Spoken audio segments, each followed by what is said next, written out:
بسم اللہ الرحمن الرحیم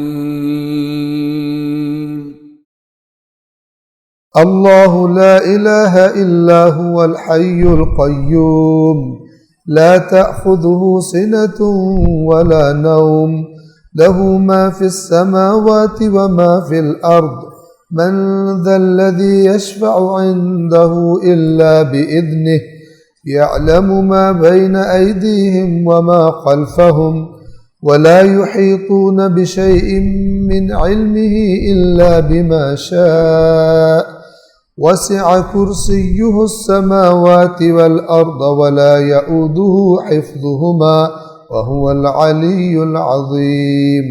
255 نمبر آیت الکرسی ہے، یہ جو روایات کے مطابق قرآن کریم کی سب سے زیادہ اہم اور بلند مقام والی آیت ہے۔ خداوند عالم کی توحید اس میں بیان فرمائی گئی۔ اللہ لا الہ الا هو الحی القیوم، اللہ وہ ہے کہ کوئی معبود نہیں سوائے اس کے۔ الحی زندہ ہے، القیوم اور باقی تمام چیزوں کو قائم رکھنے والا۔ حی زندہ ہونا، اللہ کے زندہ ہونے، اللہ کے بارے میں حیات کا وہ تصور نہیں ہے جو عام طور پر ہم جس کو حیات سمجھتے ہیں۔ مثلا ہم کہتے ہیں نبض چل رہی ہے، زندہ ہے۔ اللہ کی نبض نہیں ہوتی کہ چل رہی ہے۔ چلتا پھرتا ہے، زندہ ہے۔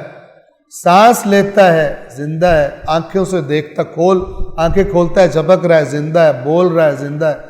اس قسم کی چیزیں ہمارے ذہن میں آتی ہیں حیات کے بارے میں۔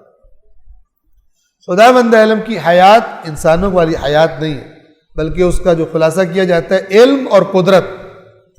علم اور قدرت، سب کچھ کر بھی سکتا ہے، ہر چیز کا علم بھی رکھتا ہے، اس میں خلاصہ کیا جاتا ہے۔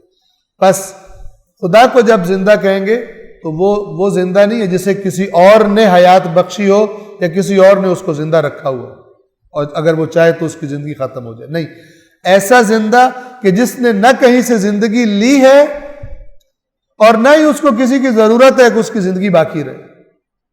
اور اسی سے اگلا لفظ ہے القیوم۔ باقی جو کوئی بھی ہے، جو چیز بھی قائم ہے، زندہ ہے، اس نے اپنی حیات کہاں سے لی ہے؟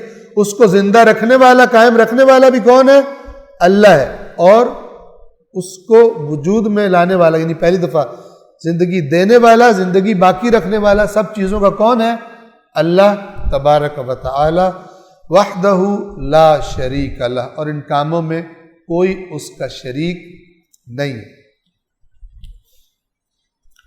لا تأخذہ سنۃ ولا نوم، اب یہ اللہ بتا رہا ہے کہ مجھے ضرورت ہی نہیں ہے کہ کوئی میری ہیلپ پہ آئے۔ میں جاگ جاگ کے تھک جاتا ہوں، مجھے اونگ آ جاتی ہو، یا میں سو جاتا ہوں۔ یہ بتایا جا رہا ہے کہ نقص کی وجہ سے مددگاروں کی ضرورت پڑتی ہے، تو اس کو نہ نیند اونگ آتی ہے نہ نیند۔ اور یہ لفظ ہے تأخذہ، پکڑ لینا، یعنی ایسا نہیں ہے کہ اونگ آئے اور اس کو گرفت میں لے لے۔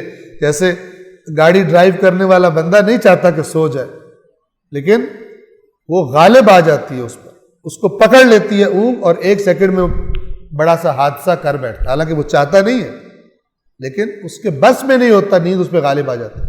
یہ تأخذہ کا یہ مطلب ہے۔ ایک ہوتا ہے اپنی مرضی سے سونا، ایک ہے نیند کے غلبے کی وجہ سے بے اختیار سو جانا، یہ بے اختیار والا مسئلہ ہے۔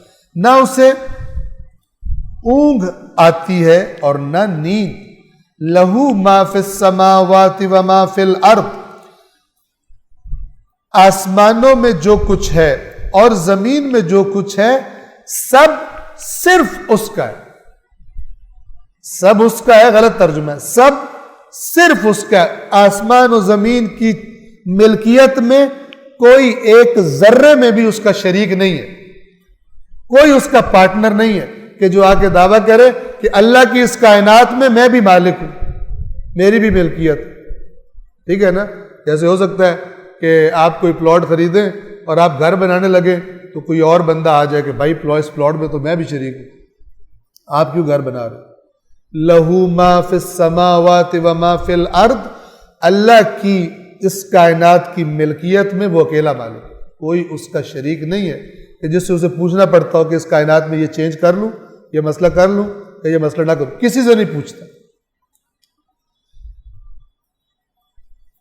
من ذا الذی یشفع عندہ الا باذنہ، کون ہے، یا اس کا صحیح ترجمہ ہوگا کوئی ہے، جیسے من ذا الذی یقرض اللہ قرضا حسنا، کوئی ہے جو اللہ کو قرض حسنا دے، یہاں پر بھی کوئی ہے یعنی کوئی نہیں ہے۔ کون ہے جو اس کے پاس شفاعت کر سکے سوائے اس کی اجازت کے؟ اللہ کی اجازت کے بغیر کوئی ہستی، نہ کوئی نبی، نہ کوئی امام، کوئی شفاعت نہیں کر سکتا مگر اللہ تبارک و تعالیٰ کی اجازت کے ساتھ۔ یعلم ما بین ایدیہم وما خلفہم، جو ان کے سامنے ہے یعنی جو دیکھ رہے ہیں، جو مشاہدہ کر رہے ہیں، اس کی مخلوقات کے جو سامنے ہے وہ بھی جانتا ہے، وما خلفہم، اور جو ان کے پیچھے ہے یعنی جو ان کو دکھائی نہیں دیتا، جو وہ نہیں جانتے، وہ بھی جانتا ہے، سب کچھ جانتا ہے۔ وَلَا يُحِيطُونَ بِشَيْءٍ مِّنْ عِلْمِهِ إِلَّا بِمَا شَاءَ، اور وہ اس کے علم میں سے کسی بھی چیز کا احاطہ نہیں کر سکتے، بِشَيْءٍ، کسی بھی چیز کا، وہ یعنی اس کی مخلوقات میں سے کوئی اس کے علم میں سے کسی چیز کا احاطہ ادراک نہیں کر سکتے، الا بما شاء، مگر وہ کہ جو چاہے، مگر اتنا کہ جتنا اس کی مشیت ہو، جس کو وہ جتنا علم عطا فرما دے۔ وسع کرسیہ السماوات والارض، اس کی کرسی نے احاطہ کر رکھا ہے آسمانوں اور زمین کا۔